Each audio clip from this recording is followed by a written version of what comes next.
Bonsoir mesdames et messieurs, aujourd'hui nous allons faire une leçon de géographie de la classe de première. La leçon est dispensée selon les conditions de l'APC. Bien, la leçon est juste la toute première leçon du programme. Donc, le programme de première est constitué de modules, de chapitres et de leçons. Aujourd'hui, nous sommes dans le module 1 qui porte sur la population. Chapitre 1, la population mondiale. Donc, dans la population mondiale, nous avons beaucoup de leçons. Mais la leçon qui nous intéresse aujourd'hui est celle de la croissance démographique. Les notions à retenir tout au long de cette leçon sont donc la notion de taux de natalité, taux de mortalité, taux de fécondité. Avant de mener la leçon, il convient d'abord de poser les questions aux enfants pour évaluer leurs prérequis sur la signification de la démographie et la signification du taux de natalité. Alors, c'est justement ce qui oriente notre leçon d'aujourd'hui. La justification vous sera donnée en salle avec l'enseignant. À titre d'introduction, donc, il convient de retenir ici que la démographie, qui en grec signifie description de la population, est l'étude de la population humaine dans un espace donné. La maîtrise de l'évolution démographique a toujours été un vœu pour chaque pays. Mais avec la multiplication de certains facteurs, il est donc devenu difficile de contrôler l'explosion démographique. Alors, en guise d'introduction, nous avons juste défini la démographie. Il convient juste de noter ici que lorsque vous êtes en salle, vous finissez de mener une séquence didactique, l'enseignant va vous poser une question de savoir au niveau de l'évaluation formative qu'est-ce qu'on entend par démographie. Que l'enfant réponde simplement que la démographie est l'étude de la population humaine dans un espace donné. Alors, le grand thème porte sur l'évolution de la population mondiale. Donc ici, nous allons voir les différentes phases ou alors comment est-ce que la population mondiale a vraiment évolué. On constate donc qu'à partir de la deuxième moitié du XXe siècle, une évolution exceptionnelle de la population mondiale est passée de près de 2 milliards en 1947 à 7 milliards en 2021. Et maintenant, avec les projections de l'ONU, si on maintient la vitesse de croissance de la population que nous avons engagée depuis 1945 pour 2011, il convient donc de prévoir ou alors d'estimer qu'en 2050, la population mondiale sera à près de 10 milliards. Bien.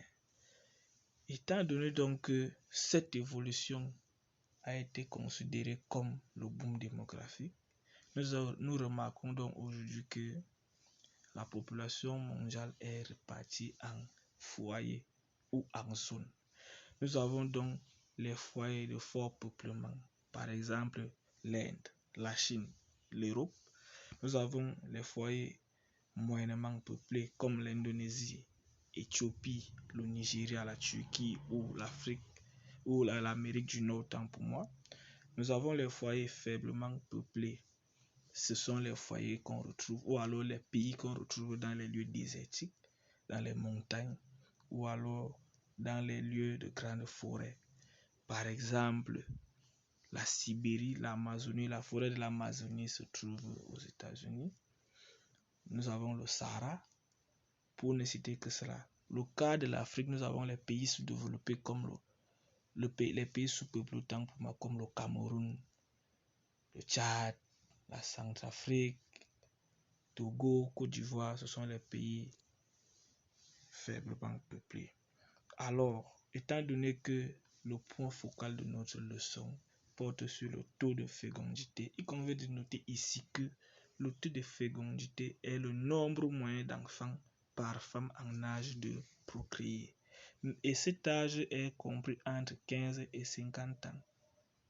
Dans tous les pays d'Europe est aujourd'hui inférieur au seuil de renouvellement de la population à long terme.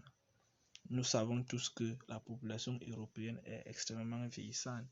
Tout ça vient à cause de la perte de la population pendant la Deuxième Guerre mondiale.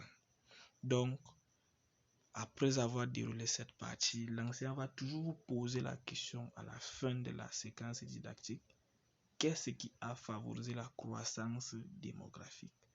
Comment ou alors qu'observe-t-on aujourd'hui? Les facteurs de la population ou les facteurs de la croissance démographique vous seront développés dans la deuxième partie de la leçon qui porte sur les facteurs de croissance démographique. Il convient donc de noter ici dans cette deuxième partie de la leçon que plusieurs facteurs entrent en jeu pour permettre une évolution croissante et rapide de la population. Par exemple, la forte natalité qui a été très élevée dans les pays sous-développés grâce au progrès de la médecine, l'analphabétisme, les religions, sans oublier le poids des traditions qui font que les familles soient nombreuses. Ici, il convient de noter que lorsqu'on parle de forte natalité, c'est tout ce qui part féconder le phénomène de boom démographique.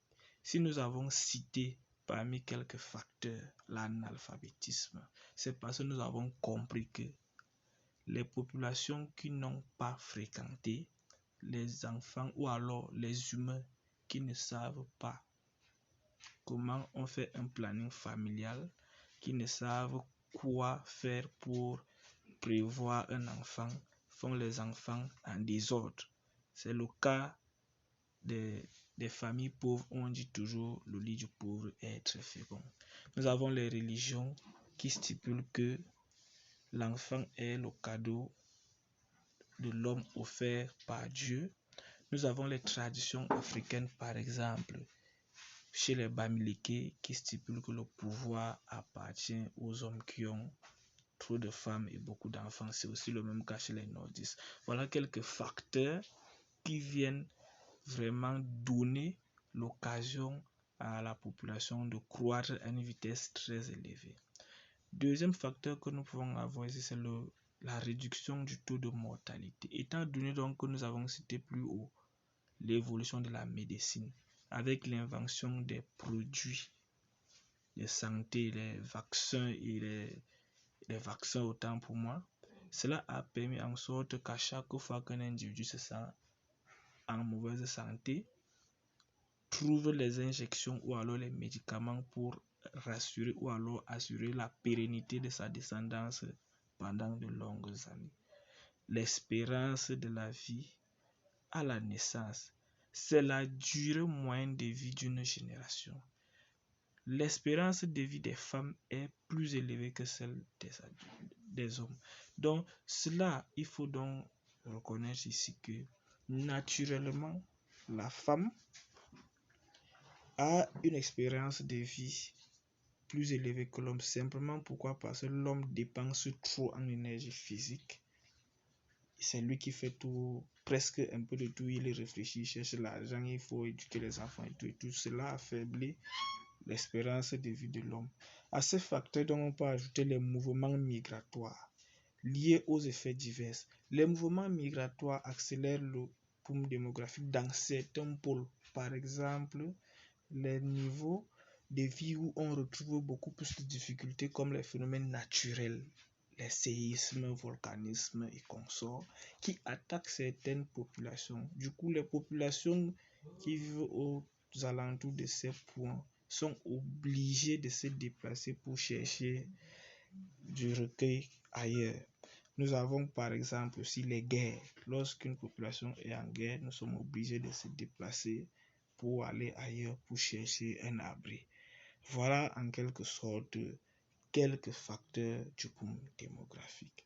Donc, pour conclure notre leçon, il convient de noter ici que la forte croissance démographique est le fruit de la baisse de la mortalité que les progrès de la médecine et de l'hygiène ont favorisé. Dans l'ensemble, l'humanité est entrée dans une phase de transition caractérisée par un fort accroissement naturel. Ici, on parle de l'hygiène lorsqu'il faut faire référence à l'entretien du corps.